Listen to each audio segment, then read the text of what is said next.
ಆಕಾಶವಾಣಿ ಪ್ರದೇಶ ಸಮಾಚಾರ ಓದುತ್ತಿರುವವರು ಶ್ರೀದೇವಿ ದಿನೇಶ್. ಮುಖ್ಯಾಂಶಗಳು: ಅಡುಗೆ ಅನಿಲ ಮಿತವಾಗಿ ಬಳಸುವಂತೆ ವಿಧಾನಸಭೆಯಲ್ಲಿ ಆಹಾರ ಸಚಿವ ಕೆಎಚ್ ಮುನಿಯಪ್ಪ ಮನವಿ. ಕಾರ್ಮಿಕ ಇಲಾಖೆ ಶಿಫಾರಸಿನಂತೆ ಗ್ರಾಮ ಪಂಚಾಯಿತಿ ಸಿಬ್ಬಂದಿಯ ವೇತನ ಪರಿಷ್ಕರಣೆ, ಸಚಿವ ಪ್ರಿಯಾಂಕ್ ಖರ್ಗೆ ಸ್ಪಷ್ಟನೆ. ಭೂಸ್ವಾಧೀನ ಪ್ರಕ್ರಿಯೆ ಪರಿಹಾರದಲ್ಲಿ ರೈತರಿಗೆ ಅನ್ಯಾಯ, ಮಾರ್ಗಸೂಚಿ ದರ ಪರಿಷ್ಕರಣೆಗೆ ಸಚಿವ ಕೃಷ್ಣ ಬೈರೇಗೌಡ ಆಗ್ರಹ. ಕಾಸರಗೋಡು ಮಂಗಳೂರಿಗೆ ಸಂಪರ್ಕ ಕಲ್ಪಿಸುವ ಷಟ್ಪಥ ಯೋಜನೆ ಲೋಕಾರ್ಪಣೆಗೊಳಿಸಿದ ಪ್ರಧಾನಿ ನರೇಂದ್ರ ಮೋದಿ. ಎಲ್ಪಿಜಿ ಸಿಲಿಂಡರ್ ಕೊರತೆ ಹಿನ್ನೆಲೆ ಬೆಂಗಳೂರಿನ ಬನಶಂಕರಿ ದೇವಾಲಯದಲ್ಲಿ ಅನ್ನಪ್ರಸಾದ ಸೇವೆ ತಾತ್ಕಾಲಿಕ ಸ್ಥಗಿತ. ರಾಜ್ಯದಲ್ಲಿ ಗೃಹ ಬಳಕೆ ಅಡುಗೆ ಅನಿಲ ಪೂರೈಕೆ ಸಮಸ್ಯೆ ಇಲ್ಲ ಎಂದು ಆಹಾರ ಮತ್ತು ನಾಗರಿಕ ಪೂರೈಕೆ ಸಚಿವ ಕೆಎಚ್ ಮುನಿಯಪ್ಪ ತಿಳಿಸಿದ್ದಾರೆ. ಪ್ರತಿ ಕುಟುಂಬಕ್ಕೆ 25 ದಿನಕ್ಕೆ ಒಂದು ಅಡುಗೆ ಅನಿಲ ಸಿಲಿಂಡರ್ ಪೂರೈಸಲಾಗುತ್ತದೆ ಎಂದು ಹೇಳಿದ್ದಾರೆ. ವಿಧಾನಸಭೆಯ ಶೂನ್ಯ ವೇಳೆಯಲ್ಲಿ ಅಡುಗೆ ಅನಿಲ ಅಭಾವದ ವಿಷಯ ಪ್ರಸ್ತಾಪಿಸಿದ ಆಡಳಿತ ಪಕ್ಷದ ಸದಸ್ಯ ಡಾ ಎಚ್ಡಿ ರಂಗನಾಥ್, ವಾಣಿಜ್ಯ ಬಳಕೆಯ ಅಡುಗೆ ಅನಿಲ ಪೂರೈಕೆ ಸರಾಗವಾಗಿ ಆಗದೆ ಹೋಟೆಲ್, ರೆಸ್ಟೋರೆಂಟ್ಗಳನ್ನು ಮುಚ್ಚಲಾಗುತ್ತದೆ. ಕೆಲವರು ವಾಣಿಜ್ಯ ಬಳಕೆಯ ಅಡುಗೆ ಅನಿಲವನ್ನು ಕಾಳಸಂತೆಯಲ್ಲಿ ಮಾರಾಟ ಮಾಡುತ್ತಾರೆ ಎಂದು ಸದನದ ಗಮನಕ್ಕೆ ತಂದರು. ಸದಸ್ಯರ ಆತಂಕಕ್ಕೆ ಸ್ಪಂದಿಸಿದ ಸಚಿವ ಕೆಎಚ್ ಮುನಿಯಪ್ಪ, ಈಗಾಗಲೇ ಅಡುಗೆ ಅನಿಲ ಪೂರೈಸುವ ಬಿಪಿಎಲ್, ಎಚ್ಪಿ ಹಾಗೂ ಇಂಡಿಯನ್ ಆಯಿಲ್ ಕಂಪನಿಯ ಮುಖ್ಯಸ್ಥರೊಂದಿಗೆ ಸಭೆ ನಡೆಸಿದ್ದು, ಪ್ರತಿ ಕುಟುಂಬಕ್ಕೆ 25 ದಿನಕ್ಕೊಂದು ಗೃಹ ಬಳಕೆಯ ಸಿಲಿಂಡರ್ ಪೂರೈಸಲಾಗುವುದು ಎಂದು ಭರವಸೆ ನೀಡಿದ್ದಾರೆ. ಹೀಗಾಗಿ ರಾಜ್ಯದ ಜನತೆ ಆತಂಕ ಪಡುವ ಅಗತ್ಯವಿಲ್ಲ ಎಂದು ಸ್ಪಷ್ಟಪಡಿಸಿದ್ದಾರೆ. ಅಡುಗೆ ಅನಿಲ ಮಿತವಾಗಿ ಬಳಸಬೇಕು, ಅಕ್ರಮ ದಾಸ್ತಾನು ಮಾಡಬಾರದು ಎಂದು ಸಚಿವರು ಇದೇ ವೇಳೆ ಮನವಿ ಮಾಡಿದ್ದಾರೆ. ಅಡುಗೆ ಅನಿಲ ಕೊರತೆ ಸಂಬಂಧಿಸಿದಂತೆ ಆಡಳಿತ ಮತ್ತು ಪ್ರತಿಪಕ್ಷ ಸದಸ್ಯರ ನಡುವೆ ಮಾತಿನ ಚಕಮಕಿ ನಡೆದು ಸದನದಲ್ಲಿ ಕೆಲಕಾಲ ವಾಗ್ವಾದಕ್ಕೆ ಕಾರಣವಾಯಿತು. ಈ ಸಂದರ್ಭದಲ್ಲಿ ಮಧ್ಯಪ್ರವೇಶಿಸಿ ಮಾತನಾಡಿದ ಮುಖ್ಯಮಂತ್ರಿ ಸಿದ್ದರಾಮಯ್ಯ, ತೈಲ ಪೂರೈಕೆ ಕಂಪನಿಗಳ ಜೊತೆಗೆ ಸಭೆ ನಡೆಸಲಾಗಿದೆ ಎಂದು ತಿಳಿಸಿದರು. ಇದೇ ವೇಳೆ ಕೇಂದ್ರ ಸಚಿವ ಹರ್ದೀಪ್ ಸಿಂಗ್ ಪೂರಿ ನೀಡಿದ ಹೇಳಿಕೆಯನ್ನು ಮುಖ್ಯಮಂತ್ರಿ ಸಿದ್ದರಾಮಯ್ಯ ಸದನದಲ್ಲಿ ಪ್ರಸ್ತಾಪಿಸಿದರು. ಪ್ರತಿಪಕ್ಷ ನಾಯಕ ಆರ್ ಅಶೋಕ ಮಧ್ಯಪ್ರವೇಶಿಸಿ ಮಾತನಾಡಿ, ಇರಾನ್ ಇಸ್ರೇಲ್ ಸಂಘರ್ಷದಿಂದ ಎಲ್ಲಾ ಕಡೆ ಸಮಸ್ಯೆ ಇದೆ ಎಂದು ಕೇಂದ್ರ ಸರ್ಕಾರವನ್ನು ಸಮರ್ಥಿಸಿಕೊಂಡರು.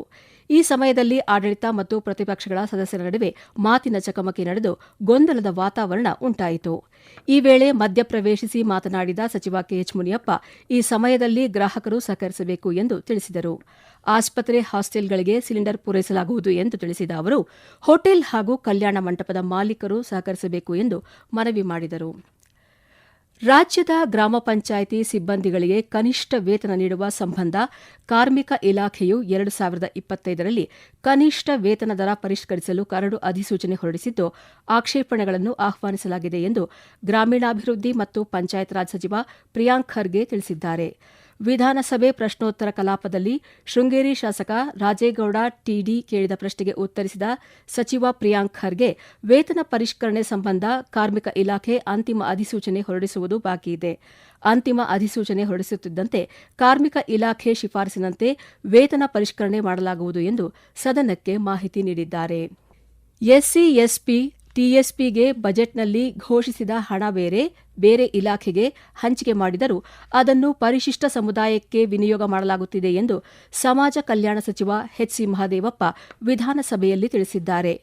ಪ್ರಶ್ನೋತ್ತರ ಕಲಾಪದಲ್ಲಿ ಚಂದ್ರಪ್ಪ ಎಂ ಅವರ ಪ್ರಶ್ನೆಗೆ ಉತ್ತರಿಸಿದ ಸಮಾಜ ಸಚಿವರು, ಎಸ್ಸಿ, ಎಸ್ಪಿ, ಟಿಎಸ್ಪಿ ಯೋಜನೆಯನ್ನು ಕರ್ನಾಟಕ, ಆಂಧ್ರಪ್ರದೇಶ, ತೆಲಂಗಾಣ ರಾಜ್ಯಗಳು ಜಾರಿಗೆ ತಂದಿವೆ.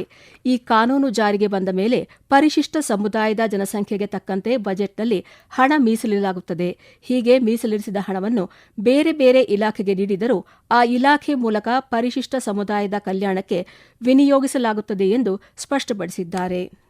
ಭೂಸ್ವಾಧೀನ ಪ್ರಕ್ರಿಯೆ ಪರಿಹಾರದ ವಿಚಾರದಲ್ಲಿ ರೈತರಿಗೆ ಆಗುತ್ತಿರುವ ಅನ್ಯಾಯ ತಪ್ಪಿಸಲು ಕಾಲಕಾಲಕ್ಕೆ ಮಾರ್ಗಸೂಚಿ ದರ ಪರಿಷ್ಕರಣೆ ಮಾಡುವುದೊಂದೇ ಪರಿಹಾರ ಎಂದು ಕಂದಾಯ ಸಚಿವ ಕೃಷ್ಣ ಬೈರೇಗೌಡ ಅಭಿಪ್ರಾಯಪಟ್ಟಿದ್ದಾರೆ. ವಿಧಾನ ಪರಿಷತ್ತಿನಲ್ಲಿಂದು ಸದಸ್ಯ ಕೆಎಸ್ ನವೀನ್ ಅವರ ಪ್ರಶ್ನೆಗೆ ಉತ್ತರಿಸಿದ ಸಚಿವರು, ಕೆಲವು ಕಡೆ ಮಾರ್ಗಸೂಚಿ ದರಕ್ಕೂ ಮಾರುಕಟ್ಟೆ ದರಕ್ಕೂ ಅಜಗಜಾಂತರ ವ್ಯತ್ಯಾಸಗಳಿವೆ.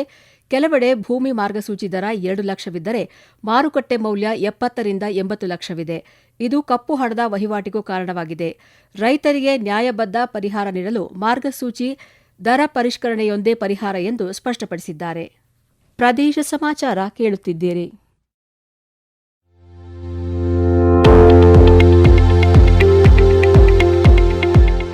ನಮ್ಮ ಎಲ್ಲ ರಾಷ್ಟ್ರೀಯ ವಾರ್ತೆಗಳು ಹಾಗೂ ಪ್ರದೇಶ ಸಮಾಚಾರ ಈಗ ಆಕಾಶವಾಣಿ ನ್ಯೂಸ್ ಕನ್ನಡ ಯೂಟ್ಯೂಬ್ ಚಾನೆಲ್ನಲ್ಲಿ ಲಭ್ಯ. ನಮ್ಮ ಎಕ್ಸ್ ಖಾತೆ ಮತ್ತು ಇನ್ಸ್ಟಾಗ್ರಾಂ ಖಾತೆ ಆಕಾಶವಾಣಿ ನ್ಯೂಸ್ ಕನ್ನಡ. ಹೆಚ್ಚಿನ ಮಾಹಿತಿಗಾಗಿ ನಮ್ಮ ಫೇಸ್ಬುಕ್ ಖಾತೆ ಆಕಾಶವಾಣಿ ವಾರ್ತೆ ಕನ್ನಡವನ್ನು ಅನುಸರಿಸಿ. ಮಾಹಿತಿಗಳ ಹೂರಣ, ವಾರದ ಕಾರ್ಯಕ್ರಮ, ಪ್ರಚಲಿತ ವಿದ್ಯಮಾನ ಪ್ರತಿ ಬುಧವಾರ ರಾತ್ರಿ 9:15 ಪ್ರಧಾನಿ ನರೇಂದ್ರ ಮೋದಿ ಅವರು ಕೇರಳದ ಎರ್ನಾಕುಲಂನಲ್ಲಿ ಸುಮಾರು 11,000 ಕೋಟಿ ರೂಪಾಯಿ ಮೌಲ್ಯದ ಬಹು ಅಭಿವೃದ್ಧಿ ಯೋಜನೆಗಳಿಗೆ ಇಂದು ಚಾಲನೆ ನೀಡಿದರು. ರಸ್ತೆ ಮೂಲಸೌಕರ್ಯ ವಲಯದಲ್ಲಿ 2 ಪ್ರಮುಖ ಹೆದ್ದಾರಿ ಯೋಜನೆಗಳನ್ನು ಲೋಕಾರ್ಪಣೆಗೊಳಿಸಿದರು. 2,650 ಕೋಟಿ ರೂಪಾಯಿಗಳಿಗೂ ಅಧಿಕ ವೆಚ್ಚದಲ್ಲಿ ನಿರ್ಮಿಸಲಾದ ರಾಷ್ಟ್ರೀಯ ಹೆದ್ದಾರಿ 66ರ ತಲಪಾಡಿ ಚೆಂಗಲ ವಿಭಾಗದ 6 ಪಥದ ಯೋಜನೆಯನ್ನು ಅವರು ಉದ್ಘಾಟಿಸಿದರು. ಈ ಹೆದ್ದಾರಿಯು ಕಾಸರಗೋಡು, ಕಣ್ಣೂರು ಮತ್ತು ಮಂಗಳೂರು ನಡುವಿನ ಸಂಪರ್ಕ ಕಲ್ಪಿಸಲಿದೆ. ಇದು ಮುಂಬೈ ಕನ್ಯಾಕುಮಾರಿ ಆರ್ಥಿಕ ಕಾರಿಡಾರ್ನ ಭಾಗವಾಗಿದೆ. ಇರಾನ್ ಇಸ್ರೇಲ್ ಸಂಘರ್ಷದ ಪರಿಣಾಮ ದೇಶದಲ್ಲಿ ಎಲ್ಪಿಜಿ ಸಿಲಿಂಡರ್ಗಳ ತೀವ್ರ ಕೊರತೆ ಎದುರಾಗಿದೆ. ಬೆಂಗಳೂರಿನ ಬನಶಂಕರಿ ದೇವಾಲಯಕ್ಕೂ ಇದರ ಬಿಸಿ ತಟ್ಟಿದ್ದು, ದೇವಾಲಯದಲ್ಲಿನ ಅನ್ನಪ್ರಸಾದ ಸೇವೆಯನ್ನು ತಾತ್ಕಾಲಿಕವಾಗಿ ಸ್ಥಗಿತಗೊಳಿಸಲಾಗಿದೆ ಎಂದು ಆಡಳಿತ ಮಂಡಳಿ ತಿಳಿಸಿದೆ. ಕುಕ್ಕೆ ಸುಬ್ರಹ್ಮಣ್ಯ ದೇವಾಲಯದಲ್ಲಿಯೂ ಎಲ್ಪಿಜಿ ಸಿಲಿಂಡರ್ಗಳ ಕೊರತೆ ಎದುರಾಗಿದೆ. ಮುಂದಿನ ದಿನಗಳಲ್ಲಿ ಇದೇ ಪರಿಸ್ಥಿತಿ ಮುಂದುವರೆದರೆ ಅವಲಕ್ಕಿ ಮೊಸರು ನೀಡಲು ಆಡಳಿತ ಮಂಡಳಿ ನಿರ್ಧರಿಸಿದೆ. ಮಧ್ಯಪ್ರಾಚ್ಯ ರಾಷ್ಟ್ರಗಳಲ್ಲಿನ ಸಂಘರ್ಷದ ಹಿನ್ನೆಲೆಯಲ್ಲಿ ಜಿಲ್ಲೆಯ ಮಾರುಕಟ್ಟೆಯಲ್ಲಿ ಆಹಾರ ಪದಾರ್ಥಗಳು ಹಾಗೂ ಅಗತ್ಯ ವಸ್ತುಗಳ ಬೆಲೆ ಏರಿಕೆ ಅಥವಾ ಅಕ್ರಮ ದಾಸ್ತಾನು ಮಾಡುವುದು ಶಿಕ್ಷಾರ್ಹ ಅಪರಾಧವಾಗಿದೆ ಎಂದು ಕೋಲಾರ ಜಿಲ್ಲಾಧಿಕಾರಿ ಡಾ ಎಂಆರ್ ರವಿ ತಿಳಿಸಿದ್ದಾರೆ. ಅಕ್ರಮ ದಾಸ್ತಾನು ಮಾಡಿದವರ ವಿರುದ್ಧ ಕಠಿಣ ಕ್ರಮ ಜರುಗಿಸಲಾಗುವುದು ಎಂದು ಎಚ್ಚರಿಕೆ ನೀಡಿದ್ದಾರೆ. ಜಿಲ್ಲೆಯಲ್ಲಿ ಕೃಷಿ ಚಟುವಟಿಕೆಗಳು ಚುರುಕುಗೊಂಡಿದ್ದು, ರೈತರಿಗೆ ಬೇಕಾದ ರಸಗೊಬ್ಬರ, ಬಿತ್ತನೆ ಬೀಜ ಹಾಗೂ ಕೀಟನಾಶಕಗಳನ್ನು ಕಾಳಸಂತೆಯಲ್ಲಿ ಹೆಚ್ಚಿನ ದರಕ್ಕೆ ಮಾರಾಟ ಮಾಡುತ್ತಿರುವುದು ಜಿಲ್ಲಾಡಳಿತದ ಗಮನಕ್ಕೆ ಬಂದಿದೆ. ರೈತರಿಗೆ ನಿಗದಿತ ಬೆಲೆಗಿಂತ ಹೆಚ್ಚಿನ ದರಕ್ಕೆ ಕೃಷಿ ಪರಿಕರ ಮಾರಾಟ ಮಾಡುವ ವರ್ತಕರ ಮಾರಾಟ ಪರವಾನಗಿಯನ್ನು ತಕ್ಷಣದಿಂದ ಜಾರಿಗೆ ಬರುವಂತೆ ರದ್ದುಪಡಿಸಲಾಗುವುದು ಎಂದು ತಿಳಿಸಿದ್ದಾರೆ. ಬೆಂಗಳೂರಿನ ಬೊಮ್ಮಸಂದ್ರದಲ್ಲಿ ಉಪಪ್ರಾದೇಶಿಕ ಕಚೇರಿಯ ನೌಕರರ ರಾಜ್ಯ ವಿಮಾ ನಿಗಮದ 75ನೇ ಸಂಸ್ಥಾಪನಾ ದಿನದ ಸಮಾರೋಪ ಸಮಾರಂಭ ನಡೆಯಿತು. ಇದೇ ಕಾರ್ಯಕ್ರಮದಲ್ಲಿ ಅಂತಾರಾಷ್ಟ್ರೀಯ ಮಹಿಳಾ ದಿನಾಚರಣೆಯನ್ನು ಆಚರಿಸಲಾಯಿತು. ಕಾರ್ಯಕ್ರಮದಲ್ಲಿ ಮಾತನಾಡಿದ ಉಪ ಪ್ರಾದೇಶಿಕ ಕಚೇರಿಯ ನೌಕರರ ರಾಜ್ಯ ವಿಮಾ ನಿಗಮದ ಸದಸ್ಯೆ ಜ್ಯೋತಿ ಭಂಡಾರಿ, ಸಬಲೀಕರಣಗೊಂಡ ಮಹಿಳೆಯರ ಮೂಲಕ ಅಭಿವೃದ್ಧಿ ಹೊಂದಿದ ಸಮಾಜವನ್ನು ನಿರ್ಮಿಸಲಾಗುತ್ತಿದೆ ಎಂದು ತಿಳಿಸಿದರು.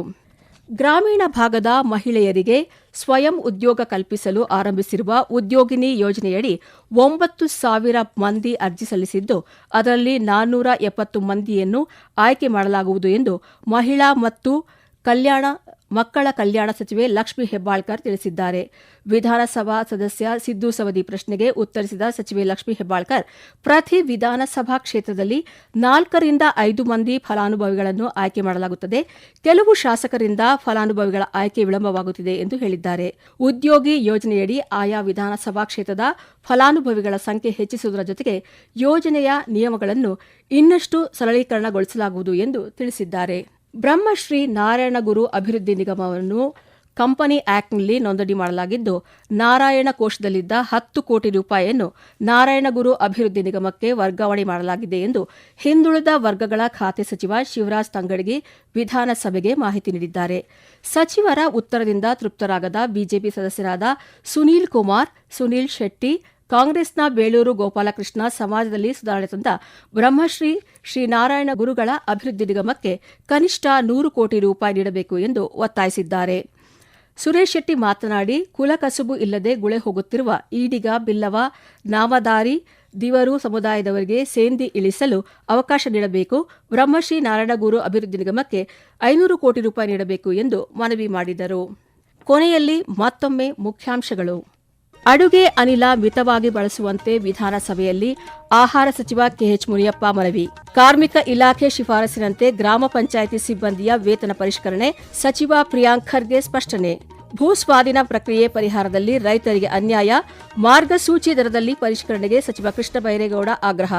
ಕಾಸರಗೋಡು ಮಂಗಳೂರಿಗೆ ಸಂಪರ್ಕ ಕಲ್ಪಿಸುವ ಷಟ್ಪಥ ಯೋಜನೆ ಲೋಕಾರ್ಪಣೆಗೊಳಿಸಿದ ಪ್ರಧಾನಿ ನರೇಂದ್ರ ಮೋದಿ. ಎಲ್ಪಿಜಿ ಸಿಲಿಂಡರ್ ಕೊರತೆ ಹಿನ್ನೆಲೆ ಬೆಂಗಳೂರಿನ ಬನಶಂಕರಿ ದೇವಾಲಯದಲ್ಲಿ ಅನ್ನಪ್ರಸಾದ ಸೇವೆ ತಾತ್ಕಾಲಿಕ ಸ್ಥಗಿತ.